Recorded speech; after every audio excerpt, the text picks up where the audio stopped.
When fresh fruit is in season, I like to celebrate that by making crepes. I'm going to show you how to make simple and delicious gluten-free crepes without lumps. The finishing touch is whipped cream, but not the way you expect. Let's fix it. There are two keys to a perfect crepe: 0 lumps and the perfect viscosity. Let's talk about the lumps first.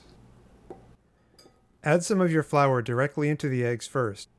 The thing is, gluten-free flour wants to be lumpy. We have to use physics to stop that. Mix it until the flour is mostly combined with the eggs. Then add a little bit of the milk and water mix, maybe 1/8 of a cup to start. We're only adding a little liquid here to keep the batter nice and thick. Then mix until the batter is mostly smooth. And repeat the process, alternating flour and liquid until you have all the flour and about half the liquid in there. The thing is, you want a thick batter to remove the lumps, so save the rest of your liquid until the lumps are gone. A more viscous batter shears the lumps down much more quickly. Now for the viscosity. You want a thin batter that will spread out easily to make a nice thin crepe. Normally I would just pour in all of the liquid here. I'm trying for a certain viscosity so I can model different batter thicknesses. You'll see why in just a minute. You want to stir in the melted butter as it pours, that way you can emulsify it better.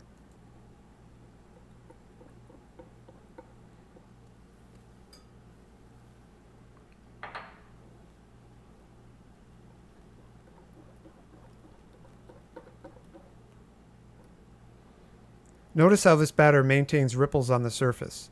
That's how pancake batter should be. Let's thin the batter a little more so I can show you waffle.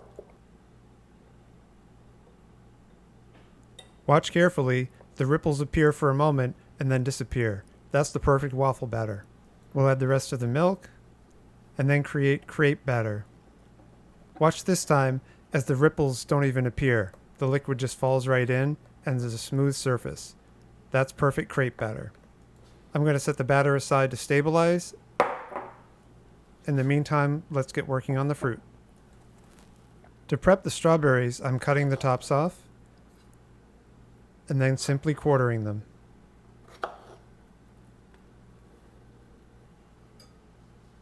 By sprinkling sugar over the strawberries, we're triggering osmosis. The sugar draws out the acidic water, and when that water mixes with the sugars, it creates a delicious syrup. And finally, add the strawberries to my bowl of fruit. I have homegrown peaches, banana, and fresh organic blueberries. Oh, that looks so good. Time to head to the stove and make some crepes.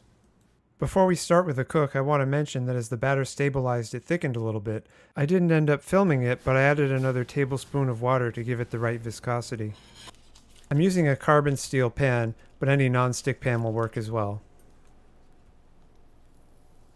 Butter is a traditional flavor for the crepe, but you don't want too much. You don't want it to be greasy.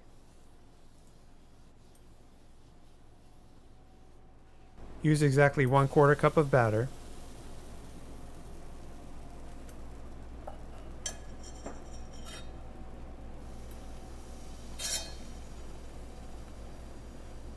All it takes for the perfect thickness is a little wrist tilt.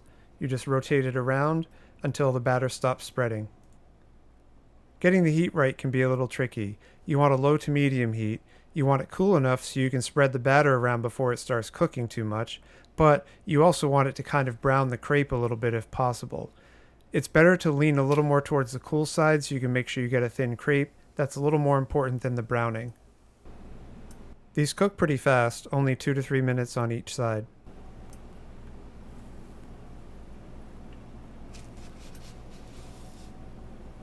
I like the crepes to cool on a cooling rack for a few minutes. This lets the steam escape so they won't get soggy when they're stacked. I use parchment paper to separate the crepes, preventing sticking. And when the crepes are done, we need to make the whipped cream.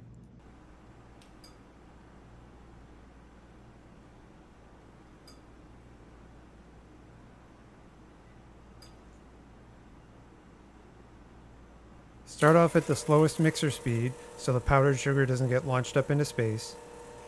And then, kind of like driving, you're going to work your way through the gears. You're going to stop when you have a soft foam. I'm stopping at soft peaks because I want to amplify the flavor of the fruit instead of blocking it. If I went to stiff peaks, the fat would get really stiff and then it would create a flavor barrier on your tongue, which would block the fruit flavors. Soft peaks, it picks up the flavor of the juices and amplifies it. It's time for plating. We'll start off with a generous amount of fruit. Fold the crepe over. Add a little more fruit. A layer of whipped cream. And let's put some more fruit. After all, it is a fruit crepe. That looks great, but there's still something missing. Champagne.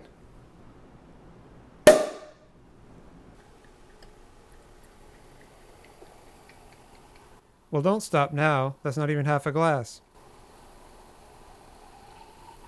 There you go. If you've been enjoying this video, please like and subscribe so you don't miss any future fixes. Also hit that notification bell. It's time for a taste test.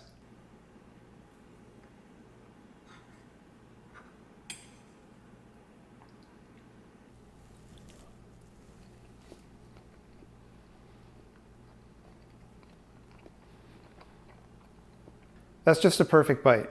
The crepe is smooth, tender, buttery. The fruit is acidic and also sweet. And the whipped cream is just adding this texture element that blends it all together. So nice. Oh, I almost forgot.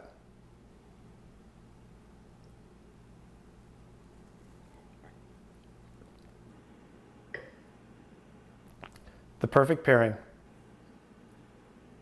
If you enjoyed this video, you might try my Meyer lemon tart recipe. It's a perfect summer dessert. Or maybe you want to try my spicy shrimp primavera as your next meal. Both those videos are shown right here. Thanks for watching.